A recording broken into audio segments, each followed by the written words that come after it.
अस्सलाम वालेकुम वरहमतुल्लाह। उम्मीद करता हूँ आप लोग खैरियत से होंगे और आप लोग की ज़िंदगी अच्छे तरीके से गुजर रही होंगी। वालिदैन की जो सबसे अहम ज़िम्मेदारी होती है वो है बच्चों की तरबियत। आप एक वालिद है या आप एक वालदा है और आप कोई भी काम कर रहे, अमूमन हम उसी काम को जो है अपनी ज़िम्मेदारी समझ लेते हैं। तब मैं एक टीचर हूँ तो मैं समझता हूँ कि ये मेरी रिस्पॉन्सिबिलिटी है और ये मेरी प्राइमरी रिस्पॉन्सिबिलिटी है। मैं सुबह जो है ऑफिस जाता हूँ, वहाँ पे कोई भी काम करता हूँ, मैं डॉक्टर हूँ, मैं इंजीनियर हूँ या मैं बिजनेसमैन हूँ, तो वो जो काम कर रहे होते हैं हम सुबह से लेकर शाम तक, तो घर आने के बाद हम समझते हैं कि हमने अपनी ज़िम्मेदारी अदा करके अब हम जो है घर आ गए। नहीं, जैसे ही आप घर आते हैं तब भी आपकी जो है प्राइमरी रिस्पॉन्सिबिलिटी, जो आपकी असल जिम्मेदारी है, वो शुरू हो जाती है और वो है बच्चों की तरबियत। वो जो आप सुबह से शाम तक ऑफिस में कर रहे होते हैं, जो भी काम है, वो आपकी प्राइमरी नहीं, वो आपकी सेकेंडरी रिस्पॉन्सिबिलिटी है। वो आपकी जिम्मेदारी बाद में है, लेकिन उससे पहले आपकी जिम्मेदारी जो है वो है बच्चों की तरबियत।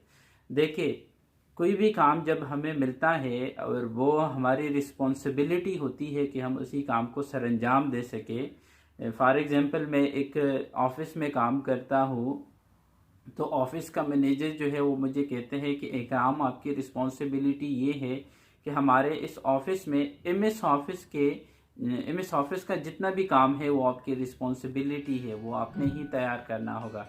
हाँ, हमें प्रेजेंटेशन के लिए स्लाइड्स बनाने हैं, एम एस पावर पॉइंट इस्तेमाल आप करें, आप बनाएं, हमें बना के दें।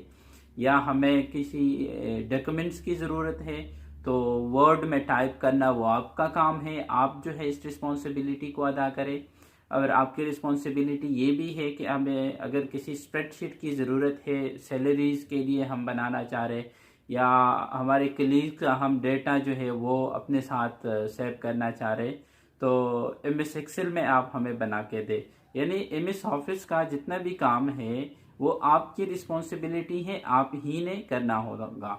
तो अगर मुझे वो काम आता है तो मैं करूँगा, लेकिन अगर मुझे वो काम नहीं आता, मुझे, तो मैं अपनी उस जिम्मेदारी को असल तरीके से अदा करने की मतलब पोजीशन में नहीं हूँ, तो मैं क्या करूँगा? मैं किसी के पास जाऊँगा, मैं यूट्यूब जो है उसको ओपन करूँगा, मैं किसी उस्ताद के पास जाऊँगा, किसी एक्सपर्ट्स के पास जाऊँगा और उनसे लर्न करने की कोशिश करूँगा कि मैं इस एम एस ऑफिस को लर्न कर सकूँ, पावर पॉइंट को सीख सकूँ और उसके जितने भी सॉफ्टवेयर है उनको मैं सीख के अच्छे तरीके से अपनी उस जिम्मेदारी को जो है वो मैं सरंजाम दे सकूँ। तो इसी तरह ये बच्चों की तरबियत जो है, ये आपकी प्राइमरी रिस्पॉन्सिबिलिटी है, ये आपकी असल जिम्मेदारी है। तो क्या आप इसको अपनी जिम्मेदारी समझते हैं?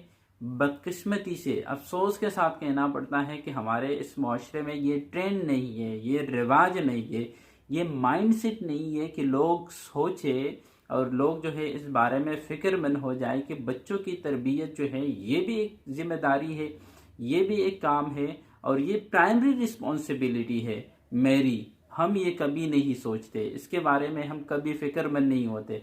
अगर हम इसको अपना प्राइमरी रिस्पॉन्सिबिलिटी समझते हैं तो क्या हम इसको सीखने की कोशिश करते हैं? क्या हमने कभी सलमान आसिफ सिद्दीकी साहब के लेक्चर जो है वो सुने हैं? क्या आप कभी कासिम अली शाह साहब को सुनते हैं? क्या आप इक़दाम के मोहम्मद ज़ुबैर साहब को सुनते हैं या उनके बुक्स को आप पढ़ते हैं? इसी तरह दूसरे जो एक्सपर्ट्स हैं, जो इस हवाले, जो इस बारे में बात करते हैं, जो इस बारे में लिखते हैं, बच्चों की तरबियत के बारे में और बच्चों के ग्रूमिंग के बारे में और बच्चे के सलाहियतों में निखार पैदा करने के बारे में जो बात करते हैं, जो लिखते हैं, उन लोगों को आप सुनते हैं? अगर नहीं सुनते तो उनको सुनना शुरू करें। हम क्या करते हैं, हम जो है सुबह ऑफिस जाते हैं या कहीं और जो है काम करने के लिए हम जाते हैं और हम अर्न करते हैं और उन पैसों से जो है हम बच्चों के लिए जो उनके मादी ज़रूरियात है उनका बंदोबस्त करते हैं। उनके लिए शेल्टर प्रोवाइड करना, खाने पीने के अशिया जो है उनके लिए ख़रीदना, लिबास जो है ख़रीदना, और इसी तरह उसके जो दूसरे ज़रूरियात हैं, तालीमी ज़रूरियात हैं या जो बाकी ज़रूरियात हैं, उनको पूरी करना। हम ये कुछ कर रहे हैं और फिर हम समझते हैं कि हम तो एहसन तरीके से बच्चों की तरबियत कर रहे हैं। नहीं, ये आप बच्चों की तरबियत नहीं कर रहे अगर आप ये सब कुछ कर रहे। यानी अगर आप उनके मादी ज़रूरियात का ख्याल रख रहे हैं तो आप दूसरे मखलूक़ात की तरह अपने बच्चों को पाल रहे हैं। इस नुक्ते को समझना होगा कि पालने में और तरबियत करने में फ़र्क है।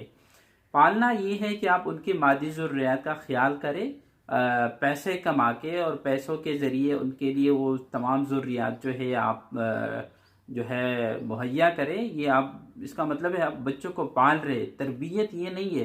तरबियत ये है कि बच्चे को अल्लाह ताला ने जो सलाहियतें दी है उनमें निखार पैदा करे, उनको निखारे, और निखारने के बाद उन सलाहियतों को खुदा की तरफ और इंसान की खिलकत की तरफ जिहद दे, और उनके लिए जो ज़रूरियात हैं या उनके लिए जो इन्वामेंट बनाना पड़ता है वो इन्वामेंट आप पैदा कर सके और वो ज़रूरियात आप पूरी कर सके, ताकि बच्चा जो है उनकी सलाहियतों में निखार आ जाए और बच्चा जो है वो खुदा को पहचान सके, और बच्चा जो है अपनी खिलकत से जो है और अपने मकसदी पैदाइश जो उसका है और मकसदी ज़िंदगी जो है उससे आगाह हो सके।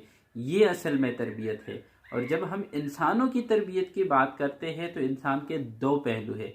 एक, हर इंसान के एक मादी पहलू है, यानी जिस्म है और जिस्म के ज़रूरियात का ख्याल करना और उसको पूरी करना, और एक है आपकी रूह, इंसान की रूह।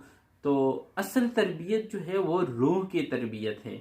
असल तरबियत ये है कि आप बच्चे की रूह की तरबियत कर सकें, बच्चे को आप जो है वो खुदा के साथ और बच्चे की जो असल मकसदी हयात है उसके साथ आप उसको कनेक्ट कर सके। इसके अलावा उसकी पर्सनालिटी डेवलपमेंट आप करें, यानी उनकी सलाहियतें जो है उनको निखारें, उनकी जो असल नीड्स है, जो इमोशनल नीड है, जो स्पिरिचुअल नीड है, जो सोशल नीड है, जो इंटेलेक्चुअल नीड है, और इसी तरह बाकी जो ज़रूरियात है उनका भी ख्याल रखें। तो ये काम आप जब कर रहे हैं तो इसका मतलब है कि आप अपने बच्चे की तरबियत कर रहे हैं।